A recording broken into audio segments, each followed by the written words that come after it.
दुनिया में लगभग 50 ऐसे देश हैं जहां मुसलमान बहुसंख्यक हैं। इनमें से करीब 27 देशों ने इस्लाम को स्टेट रिलीजन का दर्जा भी दिया है।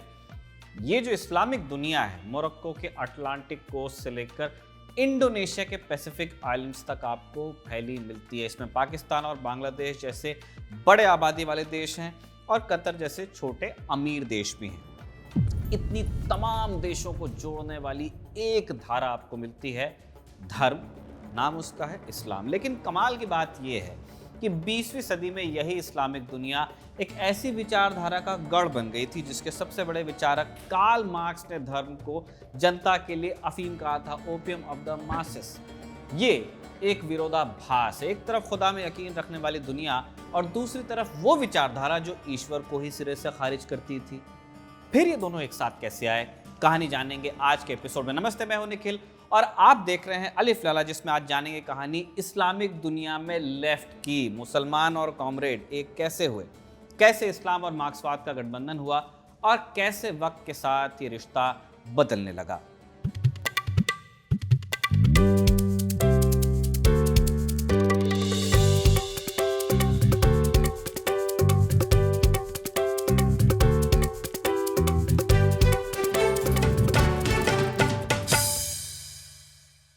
20वीं सदी की शुरुआत, इस्लामिक दुनिया का हाल आप देखिए। तुर्की की ऑटोमन सल्तनत को अंग्रेज सिक मैन ऑफ यूरोप बुलाते थे। बाकी मुल्कों का भी हाल इतना अच्छा था नहीं, बुरा ही था। सीरिया, लेबनान, इराक, फिलिस्तीन, इजिप्ट, अल्जीरिया, ये सब या तो फ्रांस के कब्जे में थे या ब्रिटेन के। आज़ादी की आवाज़ यहाँ उठती तो कैसे उठती? ना कोई पॉलिटिकल संगठन था, ना ही कोई पक्की यहाँ विचारधारा या आइडियोलॉजी थी। ऐसे में सुदूर पूर्व में 1917 में एक घटना हुई जिसने पूरी दुनिया पर असर डाला। रूस में 1917 में हुई अक्टूबर क्रांति। व्लादिमीर लेनिन की बोल्शेविक पार्टी ने जार को उखाड़ फेंका और दुनिया की पहली मजदूर किसान हुकूमत कायम हुई, हंसिया हथौड़ा वाली। क्रांति के फौरन बाद बोल्शेविकों ने एक ऐसा काम भी किया जिसने इस्लामिक दुनिया में बवाल खड़ा किया। उन्होंने जार के विदेश मंत्रालय के खुफिया दस्तावेज पब्लिक किए। इन्हीं में से एक था साइक्स-पिको एग्रीमेंट, जिसने फ्रांस और ब्रिटेन के उस खुफिया प्लान का पर्दाफाश कर दिया जिसके तहत वो अरब दुनिया को आपस में बांटने वाले थे। अरब देशों में विद्रोह खड़ा हुआ इसके बाद कि ये क्या करने जा रहे हैं, हमारी ज़मीन को ये दो मिलकर कैसे बांटेंगे। इसके समर्थन में 20 दिसंबर 1917 को बोल्शेविक क्रांति के लीडर व्लादिमीर लेनिन ने एक अपील जारी की, रूस और पूरब के सभी मेहनतकश मुसलमानों के नाम। इसमें साफ साफ लिखा था कि अरबों को और तमाम मुसलमानों को अपने मुल्क का मालिक बनने और अपनी किस्मत का फैसला खुद करने का पूरा हक है। ये सिर्फ जुबानी जमा खर्च नहीं था। बोल्शेविकों ने इसे अपनी विदेश नीति का हिस्सा बनाया। उन्होंने फॉरेन मुस्लिम मामलों के लिए एक कमिश्नरेट बना दिया, सचिवालय। फिर 1921 में तुर्की, अफगानिस्तान और ईरान जैसे मुस्लिम मुल्कों के साथ बराबरी की संधियां की, जो उस मैंडेट सिस्टम को सीधे सीधे चुनौती देती थी जिसके तहत ब्रिटेन और फ्रांस अरब जमीन पर काबिज थे। बराबरी की बात यहाँ पे कीवर्ड है क्योंकि मैंडेट सिस्टम में आप किसी न किसी रूप में मातहत ही थे, चाहे कुछ आज़ादी या कुछ राइट्स आपको मिल गए हों। लेकिन सोवियत संघ के साथ जो आपकी बातचीत हो रही थी वो इक्वल टर्म्स पे थी। सोवियत संघ पहला देश बना जिसने हिजाज, जो बाद में सऊदी अरब हो गया, और यमन को मान्यता दी। लॉरा फेल्यू और फेरान इज़िक्वेट अपनी किताब communist parties in the middle east 100 years of history में बताते हैं कि इस्लामिक दुनिया में मार्क्सवाद की शुरुआत थी। आधिकारिक रूप से देखा जाए तो यह गठबंधन सितंबर 1920 में तैयार हुआ, जहां सोवियत संघ ने Congress of the Peoples of the East बुलाई। मन से एक बोल्शेविक नेता ने ब्रिटिश साम्राज्यवाद के खिलाफ जिहाद का नारा दे दिया और जवाब में सामने बैठे तुर्की, ईरानी और अरब डेलीगेट्स ने अपनी तलवारें और पिस्तौलें हवा में लहरा भी दी। एक नास्तिक आंदोलन इस्लामी नारे का इस्तेमाल कर रहा था क्योंकि उनका दुश्मन एक ही था, वेस्टर्न इंपीरियलिज्म, पश्चिमी साम्राज्यवाद। लेनिन की थ्योरी ने इस बगावत को एक वैचारिक हथियार दिया, मोटिवेशन। उनकी किताब imperialism the highest state of capitalism ने समझाया कि इस्लामिक देशों में वेस्ट की जो लूट और गुलामी है, यह अचानक हुआ कोई हादसा नहीं है, किस्मत से नहीं हुआ, बल्कि पूंजीवाद का आखिरी और सबसे घिनौना रूप है। ले जाना सबको वही है। इस थ्योरी ने पश्चिमी ताकतों के खिलाफ नफरत को एक साइंटिफिक आधार दे दिया। लोगों को लगा कि वो सिर्फ अपनी आज़ादी के लिए नहीं, दुनिया भर की मजदूरों की जंग का हिस्सा बनने जा रहे हैं। मार्क्सवाद या लेनिनवाद के प्रति इस्लामिक दुनिया के आकर्षण का दूसरा बड़ा कारण था लेनिन का पार्टी का कॉन्सेप्ट। एक ऐसी पार्टी जो पेशेवर क्रांतिकारियों की बनी हो, जिसमें अनुशासन हो, जो हर हाल में कानूनी या गैर कानूनी क्रांति की तैयारी करती है।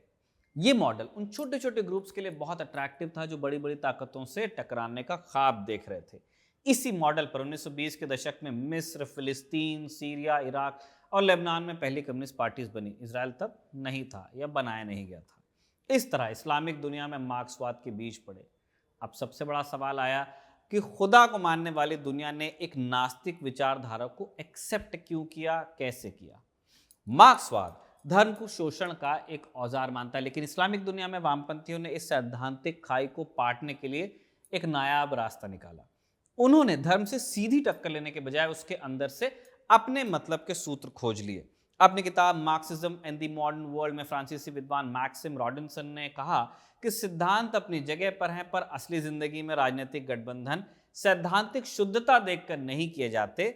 जब आपका दुश्मन एक हो, जैसे कि कोई कॉलोनियल शासक या कोई क्रूर जमींदार, तो आप ये नहीं पूछ सकते कि आपका साथी आस्तिक है या नास्तिक है। वामपंथियों ने इस्लाम की एक क्रांतिकारी व्याख्या भी पेश की। तर्क दिया कि इस्लाम अपने मूल रूप में बराबरी और सामाजिक न्याय का धर्म है।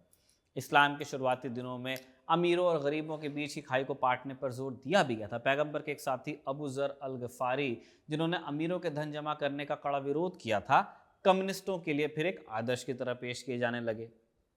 अब ये गठबंधन एक तरफा नहीं था। ऐसा नहीं कि सोवियत संघ ही वो करने की कोशिश कर रहा है। इस्लामी विचारकों ने भी समाजवाद में अपने सिद्धांतों की झलक देखनी शुरू की। उन्होंने तर्क दिया कि इस्लाम का ज़कात का सिद्धांत, यानी गरीबों के लिए दान, और रिबा यानी सूदखोरी पर प्रतिबंध, अपने आप में एक सोशलिस्ट और गैर कैपिटलिस्ट या गैर पूंजीवादी व्यवस्था की बुनियाद है। इसका एक बड़ा उदाहरण इंडोनेशिया में आपको देखने को मिलेगा। रूटी मैकवे अपनी किताब the rise of Indonesian communism में बताती हैं कि कैसे इंडोनेशिया की कम्युनिस्ट पार्टी पीकेआई ने इस्लामी प्रतीकों का इस्तेमाल करके किसानों और मजदूरों को अपने साथ जोड़ा।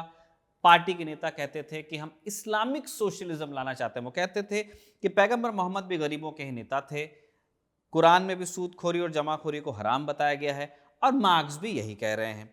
नतीजा ये हुआ कि पीकेआई दुनिया की तीसरी सबसे बड़ी कम्युनिस्ट पार्टी बन गई। ऐसा ही एक एग्जाम्पल आपको मिस्र में भी मिलता है। मिस्र की कम्युनिस्ट पार्टी की शुरुआत एक यहूदी बुद्धिजीवी जोसेफ रोजेंथाल ने की थी, लेकिन पार्टी में हसन अल बन्ना जैसे लोग भी थे, जिन्होंने बाद में मुस्लिम ब्रदरहुड की स्थापना की। जब पॉलिटिकल इस्लाम पे बात आएगी तब इसको डिस्कस करेंगे। आज आप ये सोच भी नहीं सकते कि एक यहूदी मार्क्सवादी और एक इस्लामी विचारक एक ही पार्टी में रहे होंगे। ऐसे उदाहरण बताते हैं कि शुरुआत में इस्लाम और मार्क्सवाद का गठजोड़ शुरू होने में जो वैचारिक मतभेद थे, उन्हें समय के साथ पार्ट ही दिया गया, क्योंकि दोनों का दुश्मन एक था, वेस्टर्न इंपीरियलिज्म, यानी कि यूरोप का जो साम्राज्यवाद था। हालांकि पूरे गठजोड़ में एक बुनियादी दिक्कत तो थी। मार्क्सवाद यूरोप की औद्योगिक क्रांति के पैदाइश था, उस सोसाइटी के स्ट्रेस का नतीजा था। वो क्लास स्ट्रगल की बात करता था, मजदूरों और पूंजीपतियों के बीच की जंग। लेकिन अरब दुनिया में तो इंडस्ट्री ही नहीं थी। ज़्यादातर समाज खेती पर टिका था, जहां सामंती और ट्राइबल जो रिलेशनशिप्स थे वो कायम थे। मजदूर वर्ग बहुत छोटा था और किसानों से वो कटा हुआ था। ऐसे में क्लास स्ट्रगल का नारा यहाँ बुलंद नहीं हो सकता था।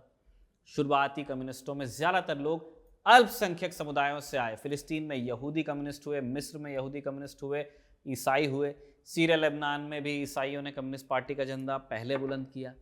इन लोगों के लिए एक ऐसे समाज में अपनी जगह बनाना बहुत मुश्किल था जो धर्म और कबीलाई पहचान में बटा हुआ था। ऊपर से मार्क्सवाद की धर्म विरोधी बातें भी थीं।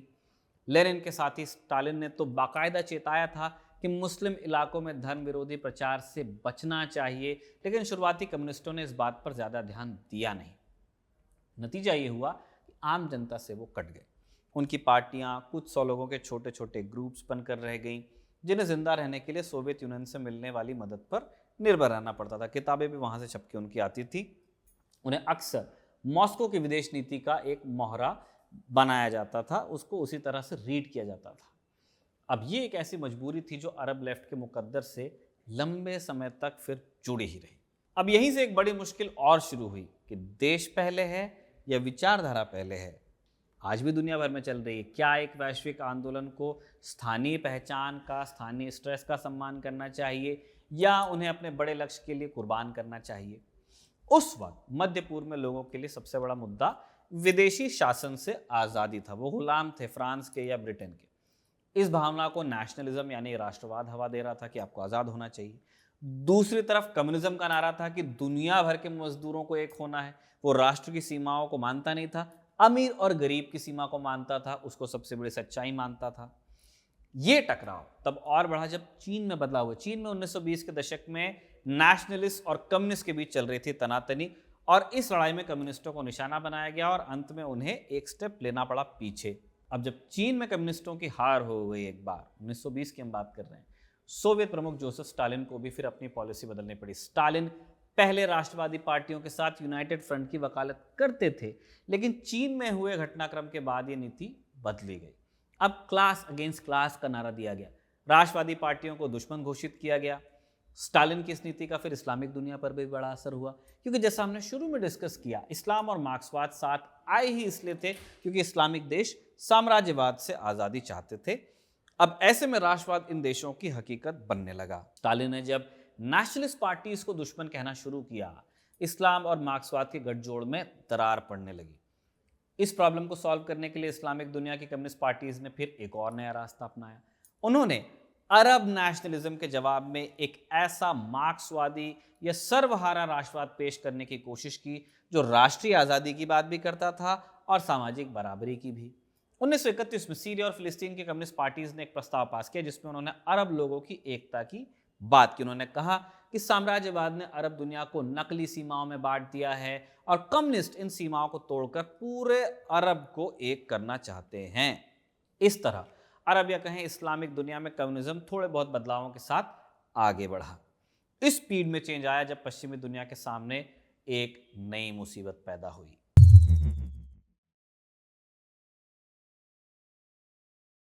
उन्नीस सौ 30 के दशक के मध्य में यूरोप के सामने एक नया खतरा पैदा हुआ, फासीवाद। जर्मनी में हिटलर और इटली में मुसोलिनी का उदय हुआ और इस नए दुश्मन ने मॉस्को को अपनी रणनीति को फिर से एक बार बदलने पर मजबूर किया। 1935 में एक नया आदेश जारी किया गया, पॉपुलर फ्रंट यानी लोकप्रिय मोर्चा। इसका मकसद था फासीवाद को हराने के लिए हर किसी से हाथ मिलाना, चाहे वो उदारवादी हो, लिबरल हो, समाजवादी हो यानी सोशलिस्ट हो, या वही बुर्जुआ नेशनलिस्ट हो जिसे कल तक दुश्मन बता रहा था लेफ्ट। इस फैसले ने इस्लामिक दुनिया के कम्युनिस्टों को एक अजीब दुविधा में डाला, खासकर जहां जहां फ्रेंच कॉलोनीज थी जैसे अल्जीरिया, सीरिया, लेबनान। आप सोचिए, आप एक अल्जीरियाई कम्युनिस्ट हैं, है ना? आपका सबसे बड़ा दुश्मन कौन है? फ्रेंच साम्राज्यवाद, उनको खदेड़ना है जिससे आज़ादी के लिए आप लड़ रहे हैं। लेकिन अब मॉस्को से आपके बिग ब्रदर का संदेश आया है कि पहले फासीवाद के खिलाफ लड़ाई लड़नी है, ये लड़ाई बाद में लड़ेंगे आपकी आज़ादी की। फ्रांस फासीवाद के खिलाफ लड़ रहा है, इसलिए फ्रांस को मजबूत करना है। अब इसका मतलब क्या हुआ? अपनी आज़ादी की लड़ाई को ठंडे बस्ते में डालो। अब ये दिमाग घुमाने वाली बात है कि आप बाद में आज़ाद होना, पहले आप दुश्मन की मदद करो। क्यों? क्योंकि मॉस्को से कहा गया है। तब एक फ्रेंच कम्युनिस्ट नेता मॉरिस थोरेज ने इसे समझाने के लिए एक अजीब तर्क गढ़ा। उन्होंने कहा कि तलाक का हक होने का मतलब ये नहीं है कि तलाक लेना ही चाहिए, यानी हम मानते हैं कि आपको आज़ादी का हक है लेकिन अभी सही समय नहीं है। अब सुनने में आपको जितनी अजीब ये बातें लगती हैं, उतनी ही उस वक्त के उपनिवेशों में लड़ रहे कार्यकर्ताओं को भी लग रही थी। यही विचारधारा पहले या देश पहले वाले जिस डिबेट का हम उदाहरण आपको दे रहे थे, उसका एक बड़ा क्रूअल एग्जाम्पल था, जहां उनकी अपनी आज़ादी एक बड़ी वैश्विक शतरंज की बिसात पर बस एक मोहरा बनकर रह गई। दूसरे विश्व युद्ध ने इन विरोधाभासों को और गहरा किया। 1939 से 1941 के बीच जब सोवियत संघ और नाजी जर्मनी के बीच एक समझौता था, तब कम्युनिस्ट पार्टीज ने एक बार फिर साम्राज्यवाद के खिलाफ बोलना शुरू किया। लेकिन 1941 में जैसे ही जर्मनी ने सोवियत संघ पर हमला किया, नारा फिर से बदलकर फासीवाद के खिलाफ एकजुट हो जाओ हो गया। अब जब बार बार आदेश बदल रहे हैं, तो जो लोकल कम्युनिस्ट पार्टीज थी, उनकी क्रेडिबिलिटी लोगों की नज़र में होने लगी कम। कि अभी आप ये बोलते हो, फिर आप वो बोलते हो, पहले कहते हो आज़ादी की लड़ाई लड़ो, फिर कहते हो कि नहीं, पहले जो गुलाम जिसने बनाया है उसी के साथ मिलकर फासीवाद के खिलाफ लड़ो। खैर, सेकेंड वर्ल्ड वॉर ख़त्म हुआ और तब तक दुनिया और बदल गई। पुराने साम्राज्यवादी देश थे ब्रिटेन और फ्रांस कमज़ोर हो गए। दुनिया में दो महाशक्तियां बची, यूएस और सोवियत संघ। कोल्ड वॉर की शुरुआत हुई और इस्लामिक देश उसका एक बड़ा अखाड़ा बने, क्योंकि बाद में तेल भी निकला वहाँ। मार्क्सवाद पर इसका दो तरह से प्रभाव पड़ा, कहीं पॉजिटिव तो कहीं नेगेटिव। पाकिस्तान को भी 1947 में जब पाकिस्तान बना तो उसकी बुनियाद इस्लाम पर रखी गई। ऐसे में एक नास्तिक विचारधारा वाले पार्टी के लिए वहां जगह बनाना मुश्किल था। अपनी किताब कम्युनिज्म इन पाकिस्तान में लेखक कामरान असदर अली बताते हैं कि communist party of Pakistan CPP के सामने शुरुआत से बड़ी चुनौती थी कि वो एक ही समय में एक वफादार पाकिस्तानी भी कैसे बने और एक वफादार कम्युनिस्ट भी कैसे बने।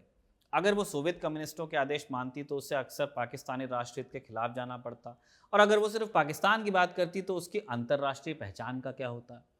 फिर पाकिस्तान की सरकार ने सीपीपी को हमेशा शक की नज़र से भी देखा। उसे एक विदेशी एजेंट माना गया जो मॉस्को और दिल्ली दोनों के इशारे पर काम कर रही थी। इसका एक बड़ा उदाहरण 1951 का रावलपिंडी कॉन्स्पिरेसी केस था। इस केस में सीपीपी के महासचिव सज्जाद जहीर और कई बड़े सैनिक अधिकारियों को सरकार का तख्ता पलट करने की साजिश के इल्जाम में गिरफ्तार किया गया। इनमें से एक मशहूर शायर फैज़ अहमद फैज़ भी थे। हालांकि आरोप कभी पूरी तरह साबित नहीं हुए, लेकिन इस केस ने सरकार को सीपीपी पर प्रतिबंध लगाने और उसके सैकड़ों कार्यकर्ताओं को जेल में डालने का बहाना तो दे ही दिया। पाकिस्तान से अब मिडल ईस्ट की तरफ आ पाइए। सेकेंड वर्ल्ड वॉर के पहले साम्राज्यवाद के खिलाफ लड़ाई में राष्ट्रवाद और वामपंथ एक साथ खड़े थे। दोनों का लक्ष्य विदेशी शक्तियों से आज़ादी ही था, लेकिन फिर ये रास्ते अलग होते हैं। सबसे बड़ा उदाहरण आपको फिलिस्तीन में मिलेगा। फिलिस्तीन कम्युनिस्ट पार्टी पीसीपी की शुरुआत में ज्यादातर सदस्य यहूदी थे। कम्युनिस्ट इंटरनेशनल के आदेश पर उन्होंने स्थानीय अरब आबादी के साथ काम किया और अरब राष्ट्रवादी आंदोलन का समर्थन भी किया। लेकिन 1947 में मॉस्को से एक फरमान आया। सोवियत संघ ने शीत युद्ध की अपनी जियोपॉलिटिकल मजबूरियों के चलते फिलिस्तीन के बंटवारे और यहूदी राज्य यानी इजराइल के निर्माण का समर्थन करने का फैसला कर दिया। पहले आप फिलिस्तीन की बात कर रहे थे, अब आपको ये कहना है कि फिलिस्तीन का विभाजन हो और इजराइल बने। अब ये फिलिस्तीनी कम्युनिस्ट के लिए एक बहुत भयानक झटका था।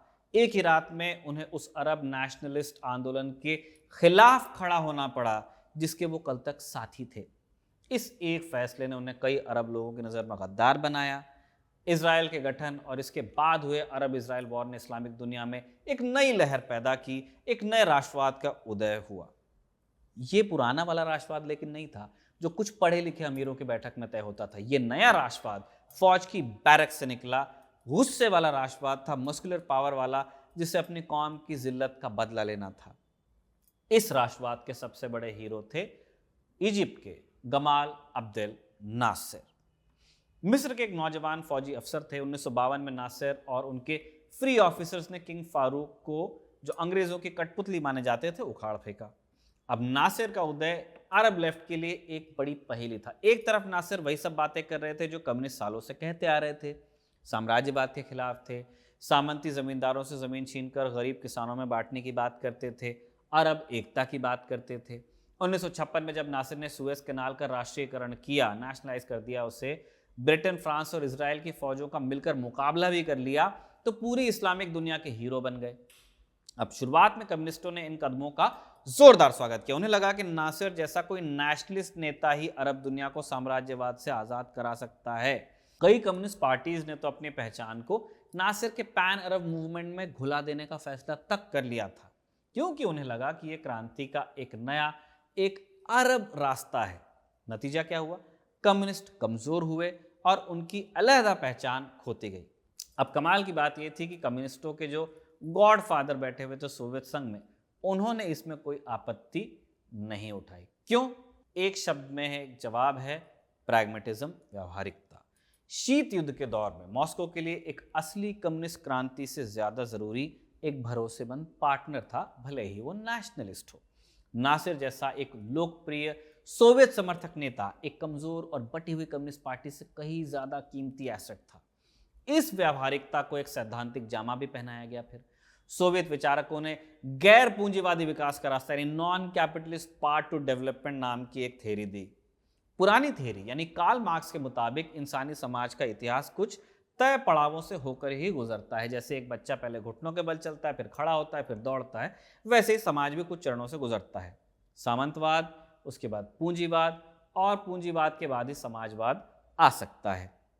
मार्क्स के अनुसार पूंजीवाद एक नेसेसरी ईविल है, जरूरी बुराई। यही वो सिस्टम है जो बड़े बड़े कारखाने लगाएगा, सड़कें बनाएगा और एक नए वर्ग को जन्म देगा, प्रोलेटेरियत, यानी फैक्ट्रीज में काम करने वाले मजदूर। और समाजवादी क्रांति सिर्फ यही मजदूर वर्ग पैदा कर सकते हैं जब उनकी संख्या बहुत ज्यादा हो जाए और वो राजनीतिक रूप से जागरूक हो जाए।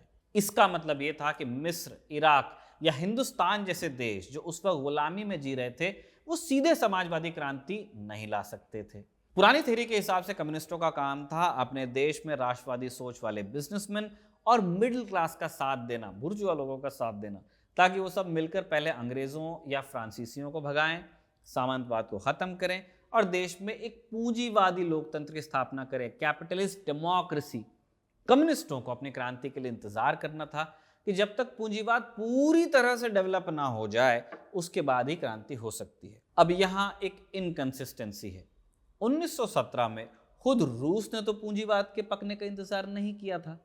लेनिन की थ्योरी थी कि एक वैनगार्ड पार्टी, हरावल दस्ता होगा, वो किसी भी पिछड़े देश में क्रांति ला सकता है। फिर नई थ्योरी की जरूरत क्यों पड़ी?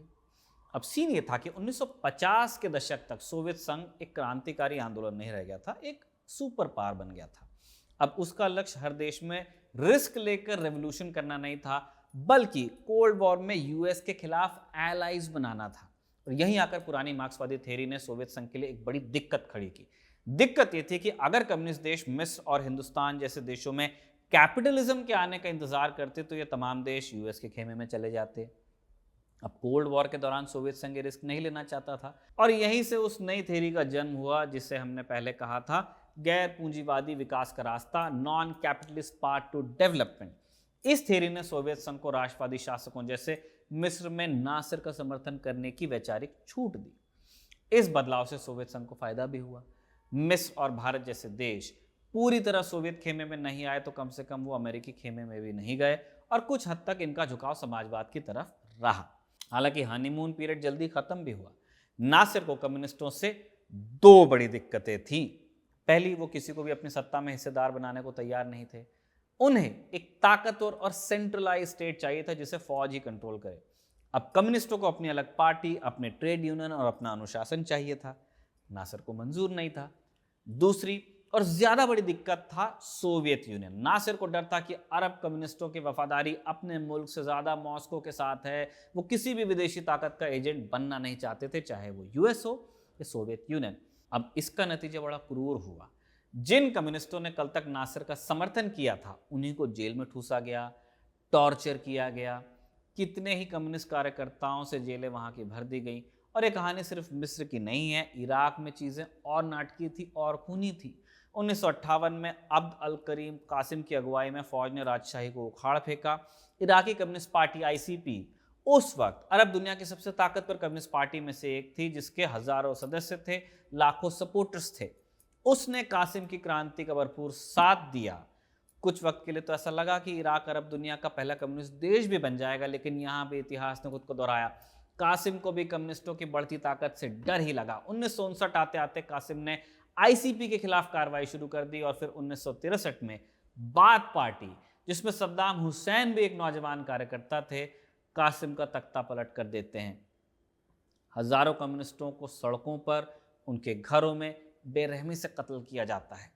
सीआईए ने बाथ पार्टी को कम्युनिस्टों की लिस्ट तक दी थी ताकि किसी को भी बख्शा न जाए। अरब कम्युनिस्ट एक दोराहे पर खड़े हुए। एक तरफ वो नेशनलिस्ट थे जो उन्हें ख़त्म करना चाहते थे, नासिर हैं, सद्दाम हुसैन हैं। दूसरी तरफ था सोवियत यूनियन, जिसकी अपनी मजबूरियां थीं। सोवियत यूनियन के लिए नासिर और कासिम जैसे राष्ट्रवादी नेता अमेरिका के खिलाफ लड़ाई में ज़्यादा अहम सहयोगी थे बजाय चंद हजार कम्युनिस्टों के। मॉस्को ने इन राष्ट्रवादी सरकारों को हथियार दिए, फैक्ट्रीज लगाने में मदद की, लेकिन जब इन्हीं सरकारों ने कम्युनिस्टों का कत्लेआम किया तो मॉस्को चुप रहा। और ये अरब लेफ्ट के लिए बहुत बड़ा सबक था। उन्होंने सीखा कि इंटरनेशनल पॉलिटिक्स में आदर्शों की नहीं, हितों की कीमत होती है। और इस ट्रेंड का एक और बड़ा उदाहरण सूडान कम्युनिस्ट पार्टी एससीपी की कहानी में भी मिलता है। सूडान की पार्टी इस क्षेत्र की सबसे अनोखी पार्टीज में थी। उसने मार्क्सवाद को स्थानीय रंग में ढालने की बहुत कोशिश की। अब इसकी जड़ें सूडान के शक्तिशाली ट्रेड यूनियन आंदोलन और वहां की अपनी संस्कृति में थी। और उसने क्रांति के लिए संसदीय रास्ता अपनाने की वकालत की, लेकिन उसकी आज़ादी मॉस्को को पसंद नहीं आई। सोवियत संघ चाहता था कि सूडानी कम्युनिस्ट वहां के सैनिक तानाशाह गफर निमीरी का समर्थन कर दें, क्योंकि निमीरी सोवियत संघ का सहयोगी था। सूडान की कम्युनिस्ट पार्टी ने करने से इनकार किया। उनका तर्क था कि किसी भी तानाशाह का समर्थन करना हमारे सिद्धांतों के खिलाफ जा रहा है, जो आप नहीं बताएं, भले ही वो सोवियत संघ का दोस्त क्यों ना हो। नतीजा हुआ कि सोवियत संघ ने सूडानी पार्टी से लगभग नाता तोड़ ही लिया और उसे अंतर्राष्ट्रीय कम्युनिस्ट आंदोलन में अलग थलग कर दिया गया।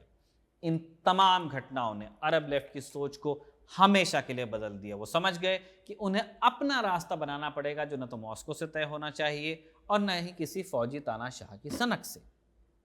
इसी एहसास से एक नए अरब लेफ्ट का जन्म हुआ, जो ज्यादा आजाद था, ज्यादा रेडिकल भी था। साल आया फिर 1967 का। 5 जून की सुबह इजरायली वायुसेना ने मिस्र, जॉर्डन और सीरिया के एयरबेसेस पर एक साथ हमला किया। सिर्फ 6 दिनों के अंदर इजरायल ने मिस्र से सानाई पेनिनसुला और गाजा पट्टी, जॉर्डन से वेस्ट बैंक और पूर्वी यरूशलेम और सीरिया से गोलान हाइट्स छीन लिए। अरब फौजों की यह हार सिर्फ एक फौजी हार नहीं थी, एक पूरी विचारधारा की मौत थी। वो नासिरवाद, वो अरब राष्ट्रवाद जिसने 2 दशकों तक अरब दुनिया की सियासत को अपनी मुट्ठी में रखा था, वो 6 दिन में मलबे के ढेर में तब्दील हो गया। इस हार ने एक गहरा वैचारिक शून्य पैदा किया। जिन नेताओं को कल तक हीरो माना जाता था, वो अचानक जीरो हो गए। उनकी बड़ी बड़ी बातें, समाजवाद और एकता के उनके वादे सब खोखले साबित हुए। इसी राख के ढेर से एक नए लेफ्ट का जन्म हुआ, एक ऐसा लेफ्ट जिसका नासिर के फौजी समाजवाद से भी मोहभंग हो चुका था और जिसका सोवियत यूनियन के सरकारी मार्क्सवाद पर से भी भरोसा उठ चुका था। यह था न्यू लेफ्ट। नौजवान, छात्र, बुद्धिजीवी, गुरिल्ला लड़ाके, उन्होंने पुरानी कम्युनिस्ट पार्टियों को खारिज किया। फादी ए बर्दाविल अपने किताब रेवोल्यूशन एंड डिसएन्चांटमेंट में बताते हैं कि इस नई पीढ़ी के लिए पुरानी पार्टियां नौकरशाही का अड्डा बन गई। पार्टी के नाम पे, क्रांति के नाम पे ब्यूरोक्रेसी चल रही है, मॉस्को के हुक्म का इंतजार हो रहा है और अरब समाज की हकीकत से ये पार्टियां कट रही हैं। इन नौजवानों ने सिर्फ मॉस्को को ही नहीं, नासिर जैसे राष्ट्रवादियों को भी खारिज किया। उनका मानना था कि छोटे बुर्जुआ तानाशाह न तो सच्ची आज़ादी ला सकते हैं और न ही सच्चा समाजवाद, वो सिर्फ सत्ता में बने रहना चाहते हैं। इस नए लेफ्ट के हीरो भी नए थे। वो लेनिन और स्टालिन की तस्वीरें नहीं उठाते थे। इनके हीरो कौन थे? चे गुवेरा, चीन के माओ त्से तुंग और वियतनाम के हो ची मी। ये वो लोग थे जो सो कॉल्ड थर्ड वर्ल्ड में साम्राज्यवाद के खिलाफ हथियारबंद लड़ाई लड़ रहे थे। वियतनाम के जंगलों में लड़ते गुरिल्ले, क्यूबा के पहाड़ों में क्रांति करने वाले लड़ाके, ये लेफ्ट के नए आइडियल थे। और इस नए लेफ्ट का मानना था कि अरब दुनिया की आज़ादी और समाजवाद का रास्ता काहिरा या मॉस्को से होकर नहीं, बल्कि हनोई और हवाना से होकर जाता है। ये नया लेफ्ट बगावती था, गोरिल्ला तरीके से लड़ाई लड़ना चाहता था। और इनकी सबसे बड़ी परीक्षा हुई 2 मुल्कों में, जॉर्डन और लेबनान। कहानी जॉर्डन से शुरू होती है। इनके 1967 की हार के बाद हज़ारों फिलिस्तीनी लड़ाके जॉर्डन आए। धीरे धीरे उन्होंने जॉर्डन के अंदर ही एक state with in a state बना लिया, क्योंकि उनको लगा कि जो किंग है वो पैलेस्टीनियन कॉज के लिए उतने एक्साइटमेंट शो कर नहीं रहे। तो फिर इन लड़ाकों के पास अपने हथियार थे, अपनी चेक पॉइंट्स थे, अपना कानून था। जॉर्डन की राजधानी अम्मान में अक्सर फिलिस्तीनी गुरिल्ला और जॉर्डन की फ़ौज के बीच झड़पें तक होती थी। जॉर्डन के शाह हुसैन के लिए सीधी चुनौती खड़ी हुई। PFLP जैसे मार्क्सवादी संगठन खुलेआम राजशाही को उखाड़ फेंकने की बात करने लगे। कहते थे कि फ़िलिस्तीन की आज़ादी का रास्ता शाह हुसैन जैसे शासकों को ख़त्म करके निकलेगा। जॉर्डन के धैर्य का बांध टूटा सितंबर 1970 में। PFLP ने 4 पश्चिमी हवाई जहाज़ अगवा किए और उन्हें जॉर्डन के एक रेगिस्तानी इलाके में उतारा। अब ये शाह हुसैन के लिए आखिरी सबक था। उन्होंने अपनी फ़ौज को हुक्म दिया। टैंक्स और तोपें फ़िलिस्तीनी कैंप्स पर टूट पड़ी। पाकिस्तान ने हिस्सा लिया। हज़ारों लोग मारे गए, फ़िलिस्तीनी, जॉर्डनी, औरतें, बच्चे, सब। इतिहास इसे ब्लैक सितंबर के नाम से जानता है। 10 दिन की खूनी लड़ाई के बाद फ़िलिस्तीनी आंदोलन को जॉर्डन से कुचल कर निकाल दिया गया। अरब लेफ्ट ने पहली बार देखा कि एक अरब हुकूमत अपने ही भाइयों का खून बहाने में ज़रा भी नहीं हिचकिचाती है। भयानक सदमा था। जॉर्डन से निकाले गए लड़ाके फिर लेबनान पहुँचे। लेबनान उस वक्त अरब दुनिया का सबसे आज़ाद, सबसे खुला, लेकिन सबसे कमज़ोर मुल्क था। यहाँ की जो पॉलिटिक्स थी, अलग अलग धार्मिक गुटों के बीच सत्ता के बंटवारे पर टिकी हुई थी।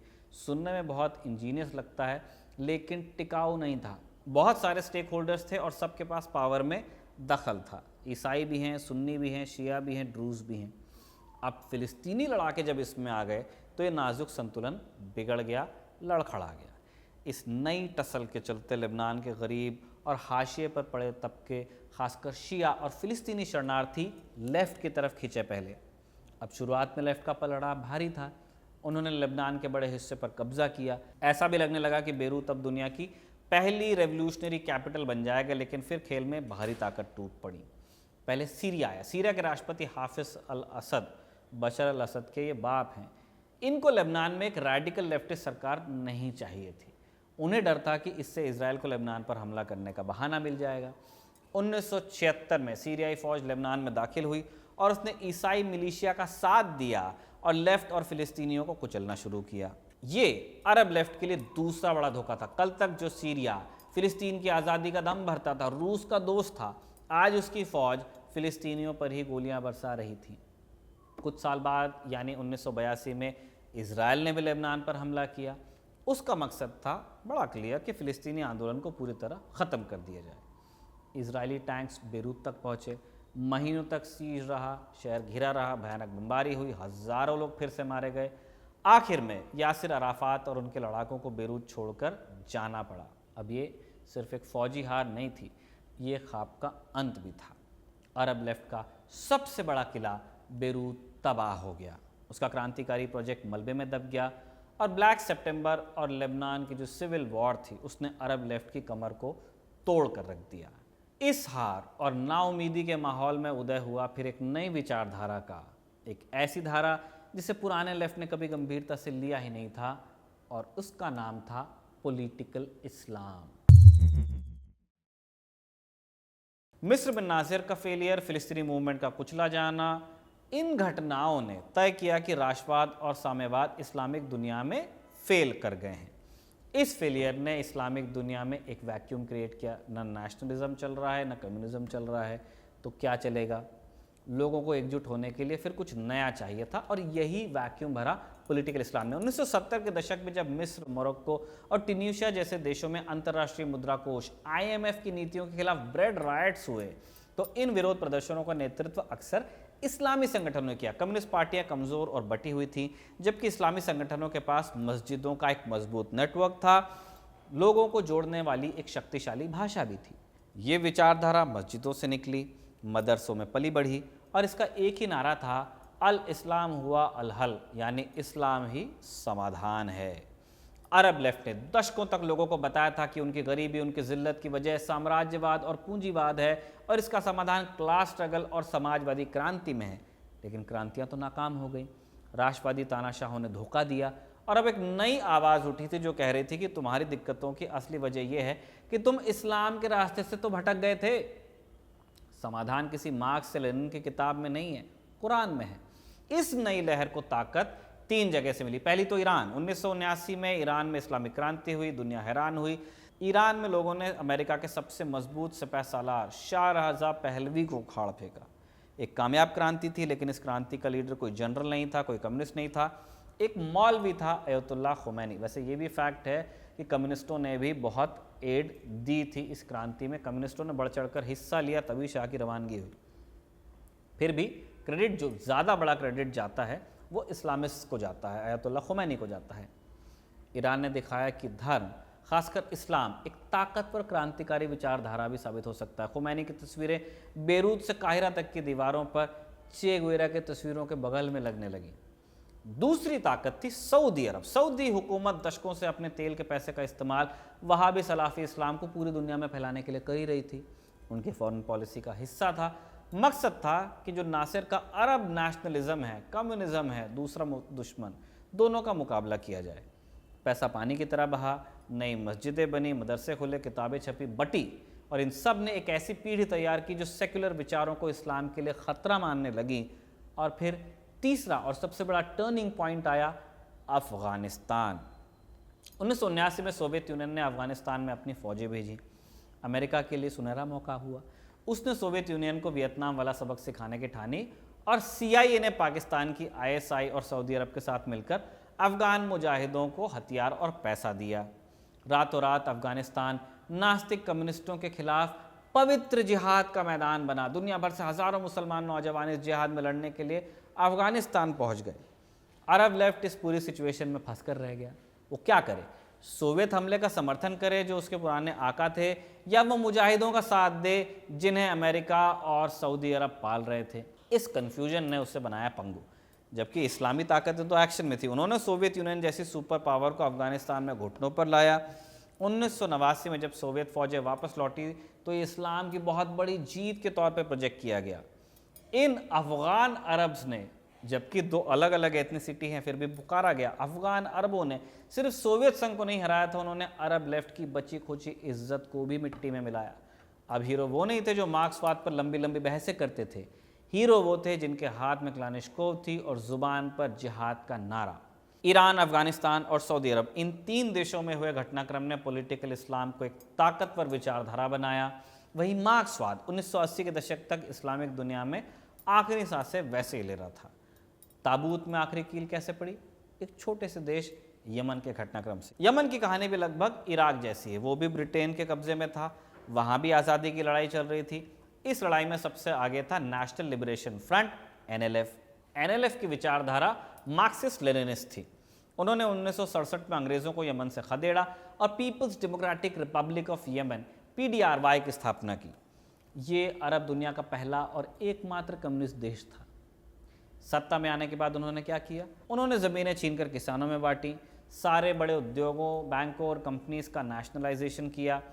उन्होंने एक ऐसा कानून भी बनाया जो पूरे अरब वर्ल्ड में सबसे ज़्यादा प्रगतिशील माना जाता है। इस कानून में औरतों को बराबरी का हक मिला, पॉलीगेमी यानी बहुविवाह पर रोक लगी, तलाक के मामले में औरतों को बराबर के अधिकार दिए गए, पूरे देश में स्कूल और अस्पताल खोले गए। कुछ ही सालों में दक्षिणी यमन की साक्षरता दर अरब में सबसे ज़्यादा हो गई। अब सुनने में बहुत अच्छा लगता है, लेकिन सिक्के का दूसरा पहलू भी था। यमन एक वन पार्टी स्टेट था, कोई डेमोक्रेसी नहीं, सरकार के खिलाफ बोलने की किसी को इजाज़त नहीं, और सबसे बड़ी समस्या ये थी कि पार्टी के अंदर ज़बरदस्त गुटबाजी थी, सत्ता के लिए खूनी संघर्ष होते रहते थे। 1986 में तो पार्टी के 2 गुटों के बीच एक छोटा मोटा सिविल वॉर ही हुआ जिसमें हज़ारों लोग मारे गए। दूसरी बड़ी कमजोरी थी अर्थव्यवस्था, देश बहुत गरीब था और सोवियत संघ से मिलने वाली मदद पर पूरी तरह से निर्भर भी। जब 1980 के दशक के आखिर में सोवियत संघ खुद कमज़ोर होने लगा तो यमन की अर्थव्यवस्था भी ढहने लगी और आखिरकार 1990 में दक्षिणी यमन का उत्तरी यमन के साथ विलय हो गया और अरब दुनिया का आखिरी कम्युनिस्ट एक्सपेरिमेंट भी ख़त्म हो गया। 1991 आता है फिर। सोवियत यूनियन, वो किला जो 70 साल से दुनिया भर के कम्युनिस्टों की उम्मीदों का केंद्र था, ताश के पत्तों की तरह ढहा। एक वैचारिक भूकंप था, इसने अरब लेफ्ट की बुनियाद को हिलाया। उनका गॉडफादर ही खत्म हो गया, उनका वैचारिक मॉडल फेल हो गया। जो पैसा और समर्थन मिलता था बंद हो गया। कई कम्युनिस्ट पार्टीज या तो बिखर गईं, जो बच भी गईं उन्होंने अपने नाम से कम्युनिस्ट शब्द हटाया और खुद को डेमोक्रेटिक लेफ्ट कहने लगी। 90 का दशक इसीलिए अरब लेफ्ट के लिए गुमनामी का दशक था। एक तरफ अमेरिका की अगुवाई में न्यू वर्ल्ड ऑर्डर का शोर था जो कहता था कि लिबरल डेमोक्रेसी और फ्री मार्केट के अलावा कोई दूसरा रास्ता ही नहीं है। दूसरी तरफ इस्लामी आंदोलनों का बढ़ता हुआ जोर था। इस शोर में लेफ्ट की आवाज़ कहीं खो गई। वो जनता से कट ही चुके थे, उनकी भाषा किताबी हो गई थी। जबकि इस्लामी संगठन ज़मीन पर काम कर रहे थे, स्कूल चला रहे थे, अस्पताल चला रहे थे, मदरसे चला रहे थे, गरीबों की मदद कर रहे थे। उस खाली जगह को उन्होंने भरा था जिसे नाकारा सरकारों और हारा हुआ लेफ्ट दोनों ने खाली छोड़ा था। 21वीं सदी आते आते फिर दुनिया पूरी ही तरह बदल गई। इंटरनेट और सैटेलाइट टीवी ने अरब दुनिया की बंद दीवारों में दरारें डाल दी। एक नई पीढ़ी बड़ी होने लगी जो अपने बाप दादा की तरह चुप रहने को तैयार नहीं थी। वो देख रही थी कि उनके तानाशाह हुक्मरान US से दोस्ती की कस्में खाते हैं, गाली भी देते हैं, उससे दोस्ती भी करते हैं, इजराइल के साथ खुफिया सौदे करते हैं और अपने ही लोगों को गरीबी और बेरोजगारी की आग में झोंक कर रखते हैं। गुस्सा खौल रहा था और चिंगारी लगी 17 दिसंबर 2010 को ट्यूनीशिया के एक छोटे से शहर सिदी बुज़ीद में मोहम्मद बौजीज़ी नाम के एक 26 साल के लड़के ने, जो सड़क पर सब्जी बेचता था, पुलिस की ज़्यादती से तंग आकर खुद को आग लगा ली। वैसे एक राइडर मैं यहाँ डालना चाहता हूँ कि बौजीज़ी वाला जो प्रकरण है कि पुलिस की ज़्यादती से ही वो तंग आया था, वो उतना स्ट्रेट भी नहीं है। अगर आप वो एक्चुअल इवेंट पे जाएं कि बौजीज़ी और उस लेडी कांस्टेबल के बीच में क्या हुआ था, तो आपको सिक्के का दूसरा पहलू समझ में आएगा। लेकिन अभी यहाँ फॉर सेक ऑफ क्लैरिटी हम ये मान लेते हैं कि बौजीज़ी का जो सुसाइड था उसकी वजह से जैस्मिन रेवोल्यूशन या जो अरब स्प्रिंग वहाँ था वो पनपा। ये आग लगभग पूरे अरब वर्ल्ड में फैली। ट्यूनीशिया से लहर उठी तो मिस्र, लीबिया, यमन, सीरिया, बहरीन सबको उसने अपनी चपेट में लिया। इसे दुनिया ने अरब स्प्रिंग कहा। इस बार सड़कों पर जो नारे लग रहे थे नए थे, कोई अल्लाह अकबर भी नहीं चिल्ला रहा था, दुनिया के मजदूरों को एक भी नहीं कर रहा था। नारा एक था जो काहिरा के तहरीर स्क्वायर से लेकर यमन की गलियों तक गूंज रहा था, अशाब युरीद इस्कात अन-निज़ाम, यानी जनता इस हुकूमत को गिराना चाहती है। ये रोटी, आज़ादी और सामाजिक न्याय की लड़ाई थी। इस लड़ाई में दशकों की गुमनामी के बाद लेफ्ट एक बार फिर से देखने को मिला। मिस्र में नौजवान लेफ्टिस्ट एक्टिविस्ट, सोशलिस्ट और ट्रेड यूनियन लीडर्स तहरीर स्क्वायर वाले आंदोलन में सबसे आगे थे। ट्यूनीशिया में जहाँ से क्रांति शुरू हुई, वहाँ की सबसे ताकतवर ट्रेड यूनियन यूजीटीटी, जिसके ऊपर हमेशा से लेफ्ट का प्रभाव रहा, उसने तानाशाह बेन अली को उखाड़ने में अहम भूमिका निभाई। एक पल के लिए ऐसा लगा कि अरब लेफ्ट, जिसे मरा हुआ मान लिया गया था, दोबारा जी उठा है। उससे एक नई पीढ़ी मिल गई जो उन्हीं सवालों को उठा रही थी जिन्हें वो हमेशा से उठाते थे। लेकिन ये बहार बहुत छोटी साबित हुई। गिलबर्ट एचकर अपनी किताब द पीपल वांट में समझाते हैं कि ये क्रांतियाँ लीडरलेस थी। जोश बहुत था लेकिन कोई क्लियर पॉलिटिकल प्रोग्राम इनके पास में नहीं था कि सत्ता को उखाड़ तो फेंकना है, लेकिन वहाँ लगाना क्या है, बसाना क्या है। और इसका फ़ायदा पुरानी और संगठित ताकतों ने उठाया। मिस्र में मुकाबला फौज और मुस्लिम ब्रदरहुड के बीच सिमट गया। वो नौजवान एक्टिविस्ट जिन्होंने क्रांति की शुरुआत की थी, वो इस बड़ी लड़ाई में किनारे हो गए। और नतीजा ये हुआ कि पहले मुस्लिम ब्रदरहुड सत्ता में आया और फौज ने फिर तख्ता पलट किया और उससे भी ज़्यादा क्रूर तानाशाही कायम की। लीबिया, सीरिया और यमन में हालात और बदतर हुए। वहाँ क्रांति खूनी गृहयुद्ध में तब्दील हुई। बाहरी ताकतें आ गईं, ईरान, सऊदी अरब, तुर्की, रूस, अमेरिका। आग में इन्होंने घी डाला, अपने अपने प्रॉक्सी ग्रुप्स को हथियार दिए। और नतीजा क्या हुआ? लाखों लोग मारे गए, करोड़ों बेघर हुए, मुल्क तबाह हो गए। यूरोप में जो रेफ्यूजी क्राइसिस है इसी से बना है। इस मारकाट में सेक्युलर, डेमोक्रेटिक और लेफ्टिस्ट आवाज़ों का कोई मतलब नहीं रह गया था। तो आज इस्लामिक दुनिया में लेफ्ट कहाँ खड़ा है? लेफ्ट और इस्लामिक दुनिया का गठजोड़ कुछ खास मुद्दों तक ही सीमित हो गया। मसलन गाज़ा युद्ध हो या फ़िलिस्तीन का मुद्दा, इन्हें पूरी दुनिया से लेफ्ट विचारधारा का समर्थन मिलता है। लेकिन इस्लामिक देशों में लोकतंत्र की कमी, महिलाओं के अधिकार, धार्मिक कट्टरता, ये तमाम मुद्दे लेफ्ट के लिए एक कशमकश पैदा कर देते हैं। नतीजा क्या है? एक राजनीतिक तौर पर अरब देशों में लेफ्ट लगभग ख़त्म हो गया है। उसकी पार्टियां कमज़ोर हैं, बटी हुई हैं, लीडरशिप नहीं है। समाजवादी क्रांति का वो बड़ा ख्वाब अब कोई नहीं देखता है। इस हकीकत को 2025 के दुनिया के 3 सबसे बड़े विरोधाभास बयान करते हैं। पहला, सऊदी अरब। आज इस्लामिक दुनिया का नेता सऊदी अरब विजन 2030 के नाम पर दुनिया के सबसे बड़े और खर्चीले पूंजीवादी प्रोजेक्ट जैसे नियोम सिटी को गले लगा रहा है। दूसरा, ईरान का क्रांतिकारी इस्लामी शासन जो खुद को फिलिस्तीन और लेबनान के जरिए साम्राज्यवाद विरोधी दिखाता था, वही शासन अपने देश के अंदर आज़ादी की मांग कर रही औरतों, छात्रों और लेफ्टिस्ट आवाज़ों को बेरहमी से कुचल रहा है। और तीसरा और सबसे बड़ा विरोधाभास चीन है। चीन जो दुनिया की आखिरी बड़ी कम्युनिस्ट ताकत होने का दावा करता है, खुद हाइपर कैपिटलिस्ट इकोनॉमी है। चीन अपने यहाँ गैर मुसलमानों पर जुल्म भी करता है, तो गाज़ा पर मुखर रहने वाली इस्लामिक दुनिया यानी सऊदी, ईरान, पाकिस्तान और एंटी इंपीरियल ग्लोबल लेफ्ट का एक बड़ा हिस्सा अजीब सी खामोशी ओढ़ कर रखता है। यही आज का सच है। 20वीं सदी की समाजवाद बनाम पूंजीवाद की लड़ाई अब ख़त्म हो चुकी है। आज लेफ्ट और इस्लाम का वो गठबंधन जो कभी साम्राज्यवाद के खिलाफ आज़ादी के लिए बना था, वो अब सिर्फ एक रणनीतिक और मौका परस्त खेल बनकर रह गया है। ये एक ऐसा गठबंधन है जो कुछ मुद्दों पर साथ में शोर मचाता है और कुछ मुद्दों पर एक दूसरे के जुल्मों पर चुप भी रह जाता है। इस्लामिक दुनिया में मार्क्स का वो ख्वाब, वो अब सिर्फ एक सदी पुराना फूला बिसरा एक ख्वाब ही रह गया है, एक किस्सा जिसकी बात अब कम ही लोग करते हैं।